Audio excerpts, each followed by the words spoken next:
सदगुरुदास महाराज की, सदगुरु स्वामी समनदास जी महाराज की, आज के सत्संग की, आज के इस चमारी खेड़े आश्रम के सत्संग के आयोजक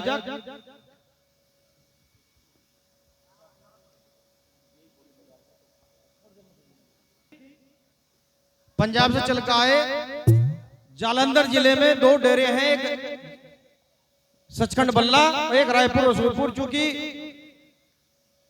मुझे आदरणीय निर्मल दास जो संत जी आए हैं, इनका मुझे सानिध्य प्यार मिला 15, 16 साल, 17, 18 साल पहले, जब आप हरिद्वार जटवड़ा पुल का शिलान्यास कर रहे थे। दमड़ी यात्रा में मैं शामिल होता था, जानती है संतोष कौर जी। जब एक घटना हुई थी, आपको याद होगा, 2009 में मुझे आप ही ने बताया था, हमारे 3 संत थे ऑस्ट्रिया की राजधानी वियना में। आप बात करते करते फोन पर बाहर चले गए थे। आदरणीय संत निर्मल दास जी, निरंतर जान दास जी वहां थे और रामानंद जी थे। तो गोली किसी ने चलाई, वो ऑन स्पॉट उनका लगी थी। रामानंद जी का वो शहीद हो गए थे, वो घायल हो गए थे निरंजन दास जी। और आप चूंकि बात चल गए थे फोन से, तो आपने मुझे बताया था। आपके आश्रम में मैं गया, आपने मुझे कंबल दिया, कपड़े दिए। संतोष बहन जी बैठी हैं, आपके स्कूल में मैंने विजिट की है। और मेरे मित्र हैं जालंधर के मनोहर महे, वो गुरुदास इंटरनेशनल कॉन्फ्रेंस करते हैं, उनके जरिए कई बार आपकी यात्रा में शामिल होता रहा। और हालांकि मैं बोलना चाहता था, चूंकि कली के आज ही सुबह आया हूँ आगरा से। आगरा में पूरे भारत के कई 1 लाख करीब लोग थे, धम्म संसद के नाम से इकट्ठे हुए थे। उसमें आध्यात्मिक अतिथि के तौर पे मुझे बुलाया गया था। जो मैंने वहां बात कही है, वही मैं यहाँ कहना चाहता हूँ। क्या समाज में संकट है, हालांकि मैं बोलना नहीं चाहता था, क्योंकि यहाँ इतने बोल के लोग बाग, मैं ही बैठा बैठा बोर हो गया सुनते सुनते। चूंकि सत्संग में शब्दवाणी चलती रहनी चाहिए, पर चूंकि मजबूरी है और मेरा सौभाग्य है कि आज वो मार्गदर्शक संत निर्मल दास जी वो आज मंच पे हैं, तो मैं कुछ बात कहना चाहता हूँ। आपको जानकारी है, इस देश में सरकार किनकी है, सत्ता किनकी है, और उन्होंने अपना संविधान तैयार कर लिया।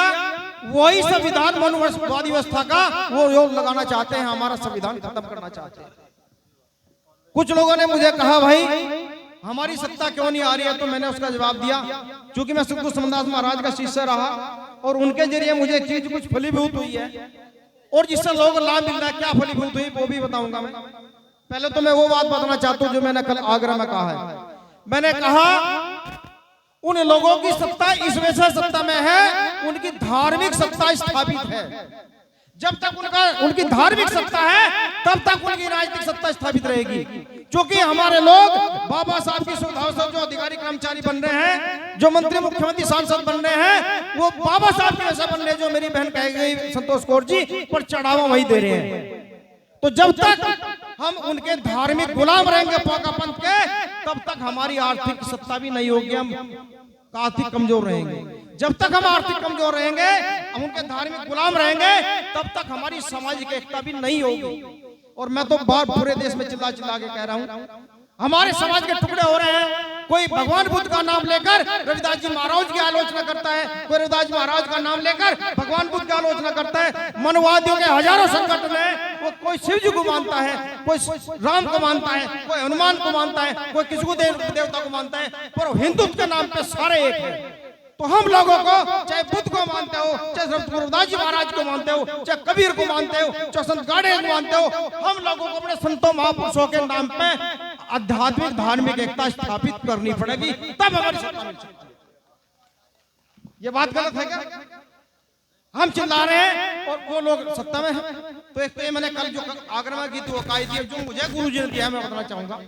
मैं गुरु जी से पूछा करता, सत्संग उनका पुराना शिष्य हूँ, पुराने सारे महात्मा जानते हैं। अभी गोरदान दास गए हैं, जब हर की पैड़ी पे जहाँ पुल के ऊपर हमारे मंदिर के ऊपर पूरी पैड़ियां बनी थी, गुरु जी के आसपास मैं आंदोलन कर रहा था। वहाँ महात्मा मेघराज साथ थे, महिपाल दास रहते थे, गोवर्धन दास गुरु जी के आदेश से मेरे कार्यक्रम में जाते थे, वहां से यात्रा की थी। आपने भी आशीर्वाद दिया था निर्मल दास जी महाराज, वो उन्होंने साथ दिया था। वो बैठे मेरे विधायक भाई देसाई कर्णवाल जी।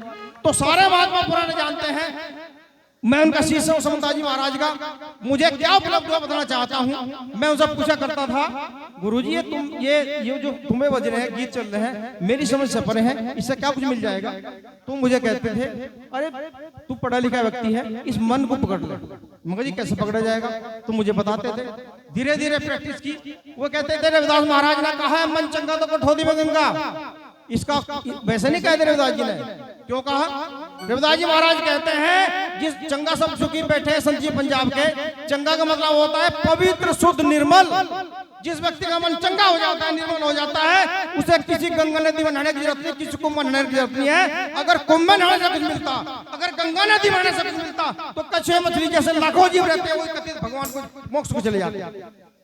तो रविदास जी कहते हैं मन चंगा तो कठौती में गंगा। इसी कबीर साहब कहते हैं मन को निर्मल कीजिए जैसे गंगा नीर, और पीछे पीछे हरि बह गए कबीर कबीर। कबीर साहब कहते हैं जिस व्यक्ति का मन शुद्ध हो जाता है, पवित्र हो जाता है गंगा के पानी की तरह, भगवान को खोजने की जरूरत नहीं, भगवान खोजता फिरता है। कहाँ कबीर साहब, कहाँ रविदास जी, कहाँ भगवान को। और मन को चंगा करने के लिए, मन को निर्मल करने के लिए कोई पोंगापन, कोई झूठ, कोई फरेब की जरूरत नहीं है। क्या कहते हैं कबीर साहब? कहते हैं पत्थर पूजे हरि मिले तो मैं भी पूजू पहाड़। छोटी सी मूर्ति नहीं, अगर पत्थर पूजने से कुछ मिलता हो, पत्थर की मूर्ति से पहाड़ पूजू।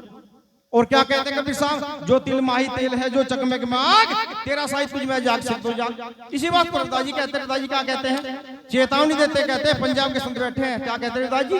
रविदास जी कहते हैं क्या मधुरा क्या का शेरद्वार, जो दिल खोजा अपने तहु मिले दिलदार। और चेतावनी देते क्या कहते हैं सदगुरु रविदास जी महाराज? अंतर्गति राचे नहीं बाहर करे उजास, तेनर यमपुर जाएंगे सद्भाव से दास। मैं नहीं कह रहा, रविदास जी कह रहे हैं। अपने अंदर तो गति करनी रहे, बाहर घूम रहे पत्रों में, पूजा में, ढोंग में, खंड में।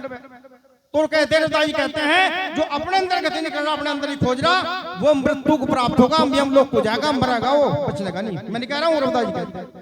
तो अपने अंदर खोजने के लिए, मन को चंगा करने के लिए क्या कहते हैं रविदास जी? वो कहते हैं सांसों का कर सुमरन कर पका जाए। अब सांसों का सुमरन करनी रहे, बस बाहर भर तक तो घूम रहे हैं। अब सांसों का सुमरन क्या है? ये नाक से नाभि तक सांस लेना पड़ता है। मेरे पास तो लोग आ रहे हैं, मैं सदगुरु रविदास महाराज की संतान हूँ। जो लोग मेरे बारे में जानते हैं, आज की तारीख में भारत में, पूरे वर्ल्ड में, मैं थाईलैंड गया था, वहाँ के राष्ट्रपति प्रधानमंत्री को साधना करा के आया हूँ। मैं लंदन गया था, नेपाल जाता रहता हूँ। और भारत में भी बनिया ब्राह्मी पंजाब ठाकुर ज्यादा मेरे अनुयायी हैं, और पढ़े लिखे डॉक्टर, इंजीनियर, IPS, IAS है। जिस कार्यक्रम में कल गया था उसमें 50 तो IAS आई थी। क्योंकि मेरे पास झूठ प्रेम नहीं, मेरे पास ठीक हो रहे लोग। क्यों ठीक हो रहे बताना चाहूंगा। पेड़ जो भोजन लेता है वो जमीन से लेता है। अगर पेड़ की जड़ काट जाए तो पेड़ सूख जाता है। हमने भौतिकता के चक्कर में अपनी नाभि को इग्नोर कर दिया। जब पैदा होता है आदमी का पावर सेंटर नाभि है, हमने ऊपर से सांस लेना शुरू कर दिया। मेरी उम्र के लोग बैठे हैं, वो नॉर्मल डिलीवरी से पैदा होते हुए हैं, आज नो ऑपरेशन हो रहे। क्यों हो रहे? महिला बैठे बताना चाहूंगा। चक्की चलानी छोड़ दी, काम करने छोड़ दिए, हमारा नाभि चक्र खराब हो गया, हम काम करना बंद कर दिया। ये जो हमारे सदगुरु लोग बैठे बताते हैं ईड़ा पिंगला सुषमना, बीच की नाड़ी सुषमना है, इधर ईड़ा है, इधर पिंगला है। 7 चक्र होते हैं, मूलाधार चक्र, स्वादिष्ठान चक्र, नाभि चक्र, हृदय चक्र, विशुद्धि चक्र, आज्ञा चक्र, और ये 7 चक्र। ये हम इस शरीर को तो नहला रहे हैं, इसे नाच रहे हैं, कूद रहे हैं। अंदर का सूक्ष्म शरीर है, उसकी ध्यान नहीं कर रहे, उससे देख रहे हैं। जब तक हमारा मन निर्मल रहेगा, अंदर का शरीर शुद्ध नहीं होगा, तो हम बीमार हो जाएंगे। तो जब नाक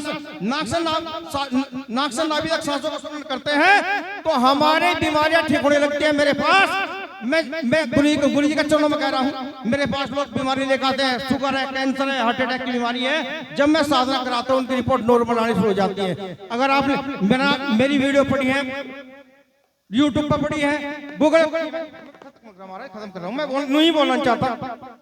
मैं जो 1 घंटा बोल के मेरा बात क्या बोले रोकते।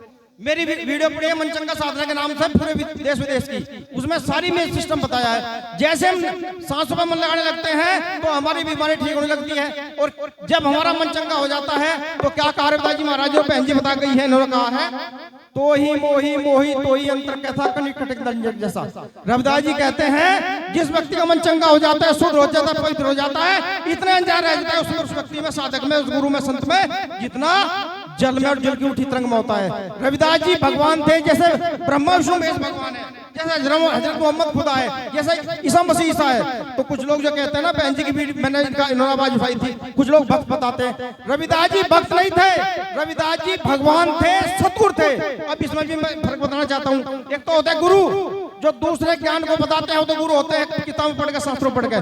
जो अपने तपोबल के आधार पे बताते हैं वो सतगुरु होते हैं। तो सतगुरु रविदास महाराज सतगुरु थे, रविदास जी सतगुरु हैं, तो सुमनदास जी सतगुरु हैं। ज्यादा बात नहीं कहते क्योंकि लंबी बात है, अपनी बात खत्म करना चाहता हूँ। जय भीम, जय भारत, सतनाम, सत श्री अकाल, धन्यवाद।